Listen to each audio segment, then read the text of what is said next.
And we're here. We've made it. It's Friday. Welcome to This is Private Practice. Holy moly, Batman. What a week. I haven't done any promotion about this live apart from a Facebook post I put out about 10 minutes ago going, hey, come hang out with me. I am highly, highly distractible, so you are being warned. This may be one of those videos where we go off and be a little bit of a flibbity gibbet, but that's okay, because sometimes that's what happens to our brains when we're in the midst of this practice building journey that we are on. Hello, Beck McMurray. Thank you for being here today. That is very affirming. I can assure you the affirmation might be needed today. Let me just have a sip of my water. I'm incredibly thirsty today. One of the things I have not done, now I know this is Celebration Friday, but I'm going to kind of do a bit of a compare and contrast today. I struggled to remember what was going on Monday, and we're already at Friday, and I can assure you I woke up this morning wishing it was Saturday and that I could just pull the doona over my head and not actually have to get up. One of the things I have not done very well this week is manage my nutrition, and hence why I'm incredibly thirsty. I've been relying on other people to feed me despite sometimes, despite making your dietary preferences known, that can't always be accommodated, and that's where we have to take personal responsibility for that. So I have put things into my body that my body doesn't generally like, and to help me, I need to drink a lot of water. And I just get incredibly thirsty when there has been a lot of sugar, or more sugar, because I just don't eat refined sugar anymore, or gluten. I just get incredibly dehydrated. It's like my body goes, get this stuff out of me. That is not general dietary advice for anybody else. That's just what works for me. So I'm just putting that out there. So has anybody else had a whooshka kind of week where you kind of went, where the heck did Tuesday, Wednesday, Thursday go? It would be really easy for me to sit here today and beat myself up about all the things that didn't happen this week. I had clients go missing through the cracks where I didn't do things or didn't deliver in a time frame that I would have liked. I felt like I was missing the ball. I would get my emails under control, and then whooshka, they'd be completely out of control. I had a migraine for 4 days, and I know you're going to go, yes, from Monday through to yesterday, I had a migraine every single day. It just seemed to be a recurring, almost episodic thing where it would kind of feel like it had gone, and then it would come back with a vengeance, and usually coming back to me at around 4 o'clock in the morning, which is not awesome. I have been living with migraines for so long. I have learned how to push through, overfunction, and how you make Panadol and caffeine work together. Again, not dietary advice. Specific to Joe advice. That is contributing to my fatigue a lot, I can assure you. Yes, Beck. Just recover. We live in such jam-packed, like our worlds, our lives are so full. And I was talking about this on Wednesday morning. I was talking about fatigue, how we need to bring back margins. And I have been acutely aware again this week that even though I put margins into my day, I still need more margins. Now that makes me anxious, because it's like, am I going to lose my productivity? Are people going to think I'm lazy? Will I be able to do as much? The expectations I have of a minute remain completely unrealistic. So my recommendation to everybody is, if you keep pushing yourself, you will get sick.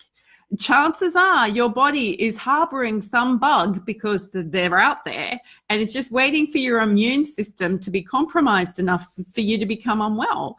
And when we're run down or overworked or overstimulated, overcompensating, it takes so much longer for us to actually recover. That's why the flu takes us so long to recover, because everyone goes to work with the flu. Thank you, Codrell, for that myth about soldiering on. Please don't soldier on around me if you have the flu. Permission to not be around me if you've got the flu. I take a drug that suppresses my immune system. I actually don't need any help with getting bugs into my body. So I didn't manage my nutrition really well. Things were falling through the cracks. I had a migraine, but one of the most confronting things that turned up for me this week was scarcity. Now, I've been dealing with money mindset since Adam was a girl, or Adam was a boy. Oh, wowzers, there we go. Because money has been a big issue in my family and my family of origin. But scarcity has turned up despite having enough money to pay the bills and living this fantastic lifestyle. I have discovered parts of my life about me where I won't spend money because there is this scarcity mentality, which is speaking into, am I worth that? No, I'm not. Now, I'm not going to talk to you about what those specific issues are because I really don't want to air them on such a public forum, but they're there. So people often think that I have a very healthy attitude towards money, that I am incredibly abundant with money. I've had to work really hard. And this whole dealing with money thing always taps into our worth and our self-worth. The two are so intrinsically linked. You will be you sort of, I guess, have higher opinions of yourself or lower opinions of yourself. They are all going to manifest them in the way you think about and use money. And I can tell you, I've been somebody who grew up thinking that we lived on the edge of bankruptcy, and then I turned into somebody who had incredible amounts of credit card debt. So I get it. I get that money turns up for us in really uncomfortable and unusual ways. And it did for me this week in ways that I was like, that is ridiculous. Why am I worried about spending money on that thing? That actually makes no sense. And that has turned up before, and we need to do something about it. Whew, there we go. But awesome things have happened this week. So let's share the awesomeness that has happened this week. I got to speak to somebody this week who I think is incredibly brave, somebody who has been reading my burnout articles and has said, Jo, I think I need to speak to you. I am so proud of this person. She is just an awesome human being, but she has recognized that something's not right. And before she developed an acute mental health condition, she's actually gone, is there something that I can do to work this out, figure this out, look after myself, and how do I include the people around me? So I'm really impressed with that conversation because it means my burnout message is actually hitting point. That is incredibly cool. I had a really fun thing happen with a whole new referral resource, Googling employability expert, and I was the first person on the list, so he called me up and asked me how we could work together, and we've got some interesting things coming up that will be quite lucrative. So that's a bit of fun and unusual, and for somebody who spends no time, effort, energy or money to do with anything Googling SEO, I'm pretty grateful that that was a keyword somebody was searching. Go figure. We've had some incredible opportunities open up with speaking into other businesses around how we help people make their work well. I am continually amazed. We've been preaching this message. So Beck and other rehab counselors who turn up onto these videos, well, no, we've been preaching this message since, for a really long time. I've been doing it for 20 years, and how our world of work has again morphed and shifted and changed, and we need to get some new thinking in not only who we are as an employer or as a worker or the workplace, but actually the work we do and how those three things interact with each other. So I've really started to think about this and get clear about some messaging around those three elements and where it's broken. And it's really interesting what the research is telling me about, also what my own experience is telling me about how we are broken at work. And yeah, I'll look forward to sharing that. So that's a lot of fun that's happened this week as well. And then yesterday, being Thursday, I had a personal professional development day. So I'm a part of a community of women. We're incredibly powerful, strong, and vulnerable with each other. But yesterday we broke through our head stuff by working with a horse. Now, I am not a horsey person. I have not had a lot of experience with a horse or horses. In fact, I would be the person that usually goes, that's a big animal. I don't want my foot getting stomped on. No foot stomping occurred. We had a leadership lesson. So understanding your leadership style in terms of how you get to lead a horse. There's a whole philosophy behind it, but it was just phenomenal. I am still on a cloud, a very happy cloud about this experience.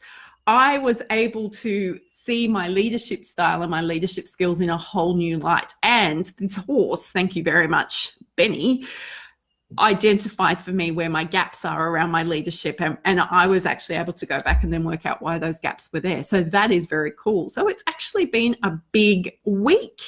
It feels like it has been enormous. And I'm grateful for the weekend. I'm grateful for all of these good things and not so good things that have turned up in my week this week. We've got some pretty big projects still underway and some fun things to think about and start to explore. I also had some disappointing news where another team member is leaving the nest, the Purple Co nest. That's not public knowledge yet, so oopsie. Probably need to go and let a few people know that.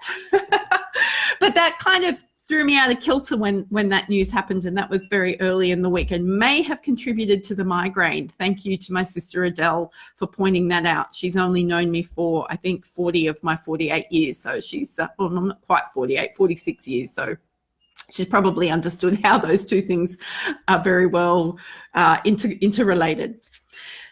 So that being said, private practice building has good things, it has bad things, it has things that make us raw, it has things that allows us to grow, it has opportunities for us to develop, it has opportunities for us to explore. So I want to encourage you this weekend to have the opportunity to reflect on where you're at in your own private practice building journey. If you're right at the beginning, think about how delicious it's going to be when you have built your practice of your dreams. If you're somewhere in the middle, you haven't quite gotten to the end, because I still don't know what my end is, but you're somewhere in the middle, start thinking about what are those 1 or 2% margins you need to build into your week. Do you need more thinking time? Do you need more activity time? Do you need time with people? Do you need less time with people? That's my favorite recommendation to everybody. But start thinking about where your development needs are for you in your private practice journey. I'm not talking about another discipline. I'm not talking about another certification. So I was truly, truly inspired and affirmed by this experience with this horse this week. It's just opened up so much more around my own development needs and who I want to be and how I want to be that person. So I want to encourage you with that this week. And if you have the chance to do any leadership development or communication development and you get to work with an equine assisted therapist, go ahead and do that, because I don't think I would be as big a convert if I had not experienced that myself. So welcome to the weekend. I've still got quite a bit of work to do, including a brand new interview this evening. Ha ha ha. That's happening at 6 o'clock my time. So I'm wishing you a fabulous weekend. Looking forward to sharing with you next week. To be honest, I'm avoiding looking at my calendar because I'm a little bit scared about how much stuff might be in it. So I might deal with that on Monday in this private practice. So until then, go be your awesome self.